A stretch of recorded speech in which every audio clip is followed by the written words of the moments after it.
How's it going, everybody of the Marvel Universe? I am Boba of TalkGuard, and I am burdened with glorious breakdown and recap and review in general of episode 2 of Loki, titled The Variant. Now, this episode was really good. I think it was much better than the first. Not putting the first episode down, it's just now I feel like the ball is really rolling, and I think you all know why, especially with the reveal at the end, which I think pretty much most people saw coming, with Sophia Di Martino as Lady Loki, if you will, which I can't wait to explore that realm of things. And basically, from here on out, you can kind of tell with the trailer footage that we've seen and probably are seeing on screen right now, we're going to very much so delve into those little quadrants of the series from here on out. With this episode, there was a lot of teases of what I think could come. I feel like there's certain words and exchanges or just lines here and there that could tease what is to come, not only in the future of Loki, but potentially the future of the MCU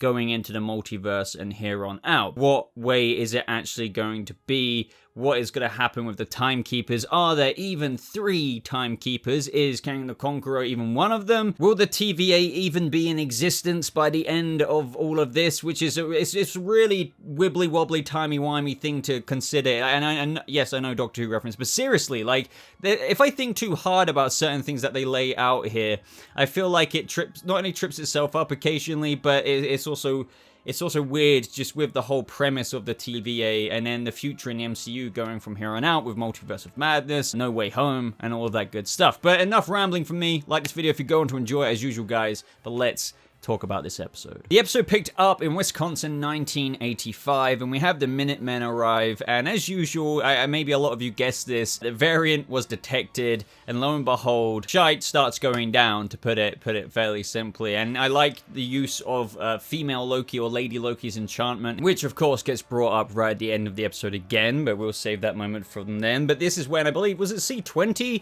who gets infected by the enchantment, if you will, and she starts taking out the other Minutemen, and she then also gets taken, which is all a part of the larger diabolical plan of this Lady Loki. Now, I thought this could be like the new status quo, so to speak, seeing Loki being educated, if you will, which was, you know, the humor really kept up at a decent pace this episode. What I mean by that is, maybe you've heard me say it before, but I don't particularly like it when the MCU goes overboard on things, but I feel like especially fitting the God of Mischief and all of that, what they're doing here, it feels like the perfect dynamic to play with this character. I'm really still enjoying the duo, if you will, of Owen Wilson and Loki, which is going to be interesting to revisit in future episodes, considering that Loki went through the little portal gate, if you will. So how long until we see those two together again? But more along the route I was talking about, this is what I mean potentially about what could happen at the end of the series. And I know I'm probably reaching, but it's things like this that we have to consider, that as Kevin Feige said himself, Loki will have the biggest impact on the MCU from here on out into the next phase, more so than all the other Marvel shows, because right at this moment we have the Miss Minutes hologrammy kind of lady talking to Loki, voiced by Tara Strong, by the way, and everyone should know that on this channel, the actual stamp voice, if you will, of Harley Quinn. Now, she asks what happens when a Nexus event branches past Red Line, and Loki answers back very bad things, but this is when it gets a little bit more elaborated on. It's that when the TVA can no longer reset a Nexus event, which would lead to the destruction of the timeline and the collapse of reality as we know it. Now, foreshadowing, now I'm not saying the whole of reality is going to collapse. I think that was maybe a bit over-exaggerated. I feel like what could happen by the end of this series, I know I'm already chucking in theories, but this is what it's all about, hey? You know, wrap it all up in one. Obviously, the time stream, the sacred time stream, is going to branch out by the end of this series. And I don't think necessarily what Miss Minutes here was teasing with the whole collapse of reality as we know it will happen. I guess it will be more in line with what people are already theorizing about with the little animation from Miss Minutes, talking about the multiple timelines and the big time war, and then the Timekeepers came along. That will probably start to flesh out a little. Do you like my little time stream example there? That will probably maybe come back. But I'd love to know your thoughts on that. What are your genuine thoughts on that? And do you feel like these little lines that we're getting that are just meant to be like, oh, Loki getting educated, really could, and most likely, probably, mean a little bit more with the way things could end up with the chain of events that we're truly going down. And there's a lot of emphasis this episode on the red line. Oh, we're 3 units away from that. We're 3, and then the bombs at the end all coming together, sending absolute anarchy on the sacred time stream, starting all new divergences, if you will. So yeah, I really do feel like shite is going to get even more messy and, shall I say, mischievous. But yeah, speaking of the duo of Owen Wilson's Mobius and of course Loki himself, I really enjoyed when he was actually on the crime scene, if you will, crime scene. And this also included this little funny debriefing moment of these various different versions of Loki. So I think we have like a Tour de France Loki, who I think had won the cup or whatever it is, and then we had like a hulking like Loki, and then we had a devil-esque looking Loki, and I believe we even had one that is more popular to Norse mythology, like an actual Viking-esque looking Loki, which is where all these tales even come from. I love Norse mythology. This was just an overall debriefing about the different types, and I appreciated little insights like that. That there's probably, it makes you think about all the different various versions of Tony Stark and what he could have built his Iron Man suit to look like. Maybe there's an actual space wizard Tony Stark out there, if you know what I mean, or maybe like a, I don't know, like an opposite of the Hulk, like the incredible skinny man. Once again, another line that whenever stuff like this is teased, I'm just like, chung. So Loki is kind of still being teased along, even by Mobius himself, who definitely does have a soft spot for him. I liked that being teased this episode with how he gave him A and B, one of them being I see a scared little shivering boy, blah, blah, blah, blah, blah. I like how he does see more in Loki. He really is going to bat for him with the overseeing judge and whatnot. But he also said and teased Loki along with trying to keep him optimistic about helping out because they could really use his insight with an audience with the Timekeepers being on the table. And he's like, keep that focus. Now, that's a whole other thing, and I'm not going to waste too much time speculating about that right now because lots of people saying, are there even 3 Timekeepers? I mean, for example, Mobius in this episode mentioned that he's never even met them. There's a whole lot of unwavering faith in these Timekeepers maintaining the sacred timeline. Obviously, a lot of theories about Kang the Conqueror being one of them, if not the only one of them, and how that will branch into all of this narrative going forward in the MCU. I think the fact that the audience with the Timekeepers was teased, it was teased again because I think it was teased in the first episode. It's just trying to remind you that, oh, this audience for the Timekeepers, when we actually finally get to it, I think the audience won't be all it's cracked up to be, if you know what I mean. And I can't wait for that. Like, these 3 little space wizards, if you will, I think aren't going to be what anyone quite expects. As our Loki, if you will, even though he isn't, but he kind of is, but he's our Loki moving forward from now, I suppose you could say. Gets more on the ball of finding the female Loki, Lady Loki, out. He then flexes, as a result of that he can deliver the variant, but he wants those reassurances that he won't be disintegrated upon the job's done. And obviously the Timekeepers thing as well. But I don't know, in that moment, it does make me think, like, will there be a bit of backstabbing? With all of this, in our face, Loki backstabs. I've literally watched you backstab 50 times. And I'm not saying Morpheus. I'm thinking about too much Sandman recently.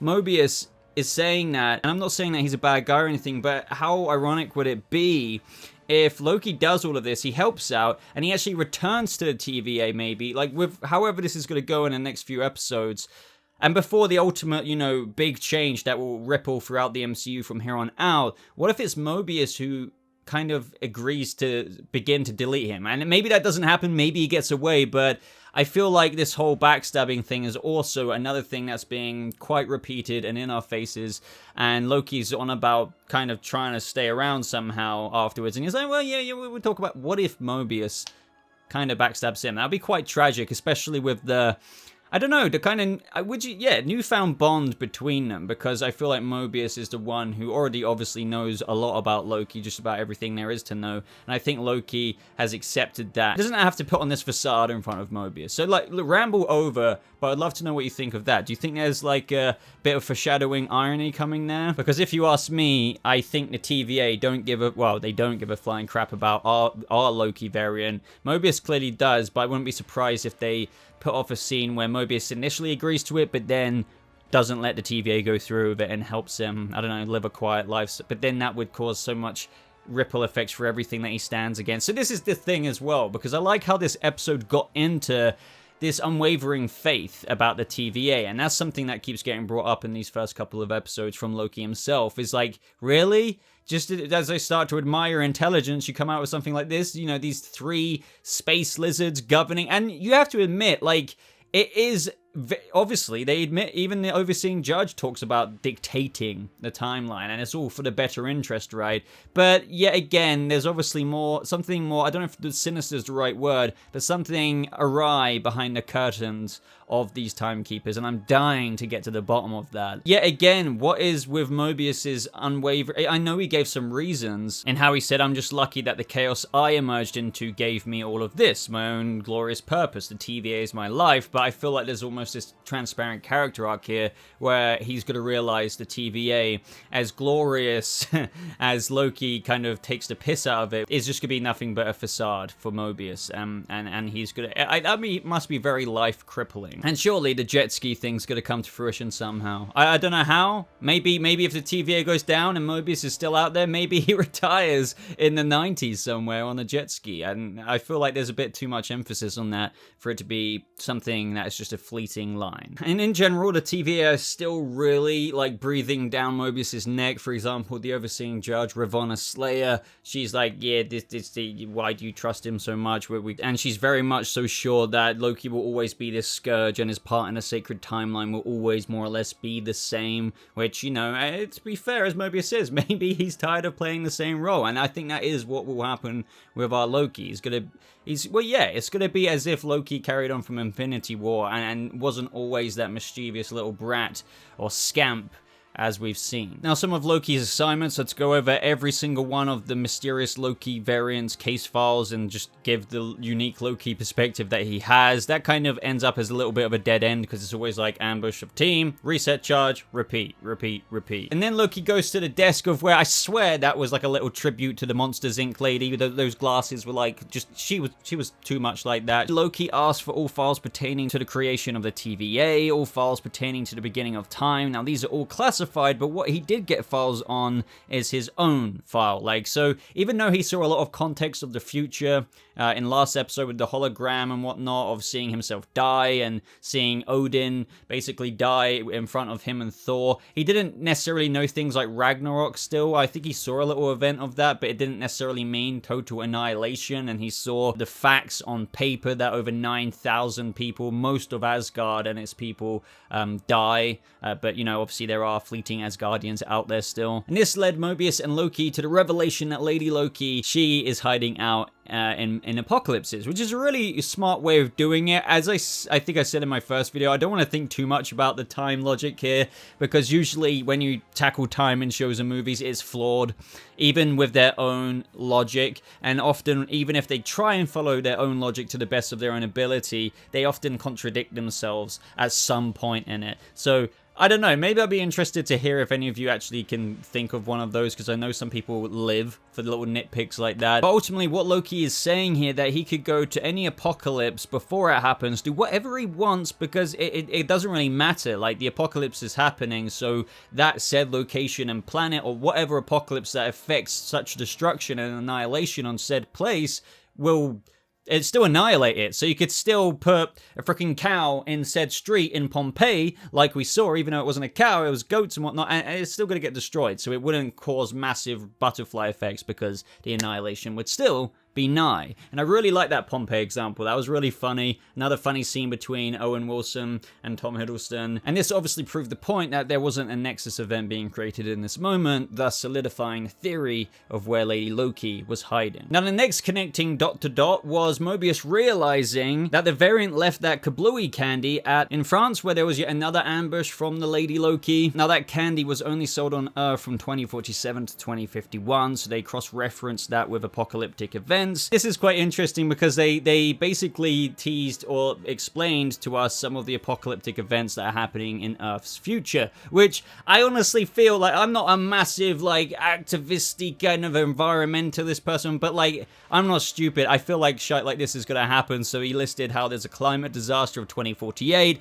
a tsunami in 2051, 2050, extinction of the swallow that completely screws up the ecosystem. The way we're headed, yeah. But this all led up to this specific apocalyptic event in Alabama in 2050 in Haven Hills. In this moment, Mobius had to get the sign-off from the overseeing judge, Ravonna Slayer, once again. And in this moment, she did mention that there's not much she can do if it doesn't work out this time. As if, like, Mobius is on thin ice with everything he's doing, with obviously having Loki by his side, which the TVA views very controversial. It's already been detailed that the Timekeepers have their eye of Sauron literally fixated on this case like anything she's ever seen before. They've got an involvement. And as I said, it just makes me like very curious to how closely connected she is.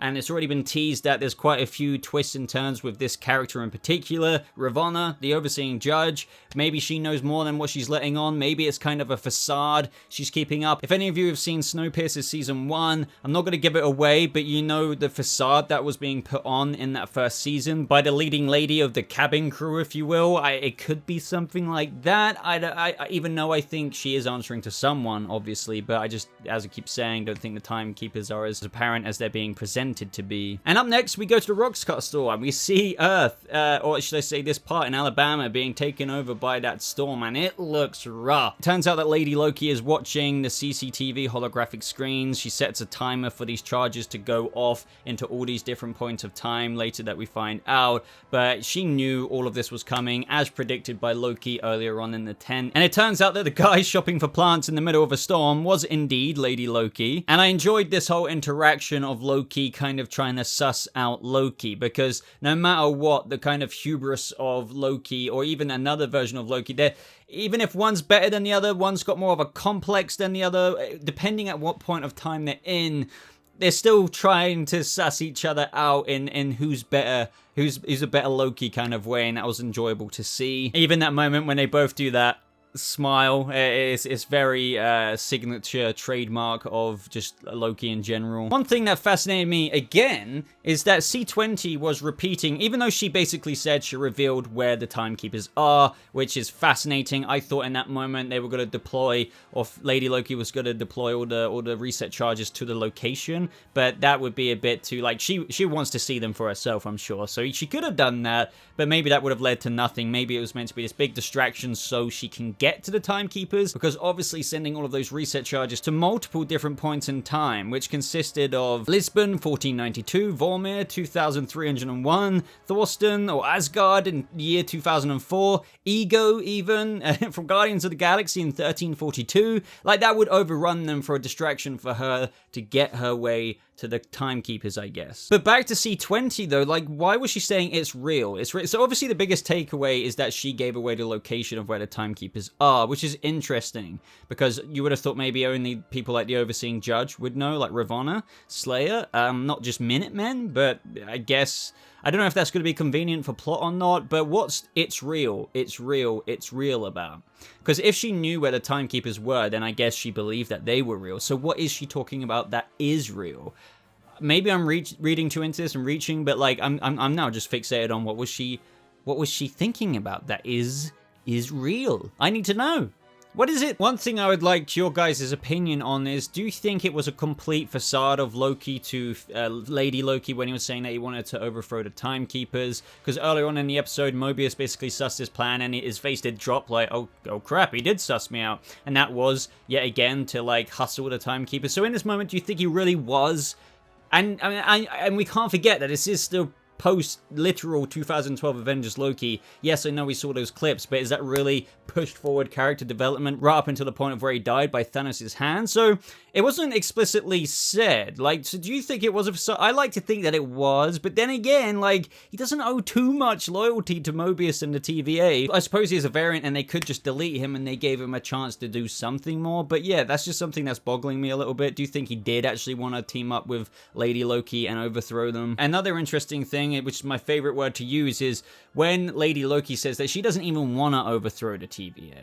Could this pertain to what C20, the Minutemen lady, was saying with how it's real? It's real. So if she doesn't want to overthrow and rule the TVA, then could it pertain to that mystery little tease from C20? In this moment, Loki asks, if you don't want that, then what do you want? And it's not revealed, but more or less in this moment, after a little bit of a squabble between the enchanted people of Lady Loki, who she was inhabiting, she reveals herself, and it is, as basically everyone knew already, Lady Loki. And notice how she has like the miniature little horn thing as well, and one of the horns is slightly broken off, which is a little homage, if you will, of Loki, agent of Asgard. But yeah, I really like this because she waved goodbye, the time door stayed open. We got that little moment when Mobius was rushing towards Loki. He's like, stay, stay, stay. And he decides to go through. Now, you could argue, obviously, he's still trying to help and stop this variant so he can prove himself. And hopefully, in the back of his mind, he's thinking, they won't delete me. But then again, like, knowing Loki, especially 2012 Loki, maybe I'm reading too far into this, but he would still be kind of self-serving if he could be. And if he isn't, though, you could argue, well, why didn't he just say, I'm going to go after her before he went in instead of just looking?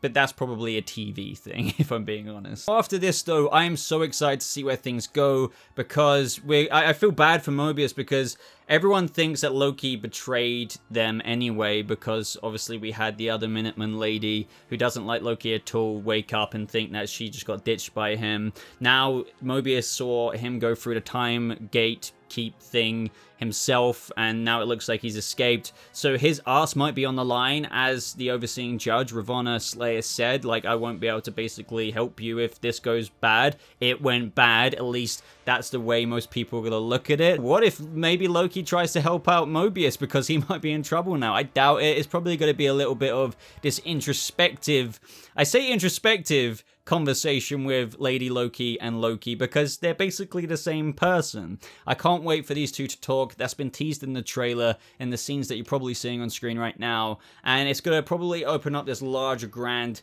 purpose that Lady Loki is actually trying to do. Obviously, it looks like Lady Loki is just trolling, ambushing Minutemen left, right, and center, gathering all these charges. That was obviously a massive diversion, but is it to get to the Timekeepers? Maybe it isn't. As I said, she doesn't want to rule the TVA, so what is the purpose? Is it ultimate mischief? One way of doing that would be to completely create a multiverse like what we saw with the Time War, like lots of little, as I did with my little comparison there. That would be pure Loki personified, you could argue, but that seems a bit simple almost for such effort. But maybe it is. Maybe, I mean, he's a trickster. I just can't suss it out, and that's what I'm enjoying. But we're going to see our Loki variant go after her, have those conversations, and that's what the future episodes will unfold. But what I'm also interested in seeing is our Loki back with Mobius again and how that's even going to happen. So overall, guys, I really thought that was a great way to end the episode. Obviously, it was just like, Loki, wait! And then he goes through an end credits. It's a really decent way to anticipate excitement, if you will, for the next week's episode. I really feel like the pacing was even better in this episode. As I said, I don't want to put down the first episode because I felt like that was really good. But now that we're really on the ball, and now that we've met the variant and she decloaked herself, if you will, and we've seen that she's Lady Loki for sure, it's not about Loki. It's not about ruling the TVA. It's about something more. The mystery, the intrigue. It sets in excitement for me as an audience viewer, if you will, and I'm sure many other members of the audience. I'm intrigued about the Timekeepers. There's little bits of slithers of teasers there. I feel like this was not the appetizer like the first episode, but it's almost like the starter, and then now we're going to get onto the main course with the next episodes. Is that the right way to put it? I don't know, but that's at least what I'm feeling. Would love your thoughts on this down in the comments below. Let me know all of your theories because I'm sure there's a buttload of them out there. If you also enjoyed this video and want to see more like this on all kinds of coverage on pop culture content, make sure you subscribe. As always, links are in the top pinned comment to my Twitter, other places to support me, and also my Discord server. But thank you so much for watching. Hope you all have a lovely rest of your day, and I'll see you fellow people of the Marvel Cinematic Universe in the next video. Goodbye.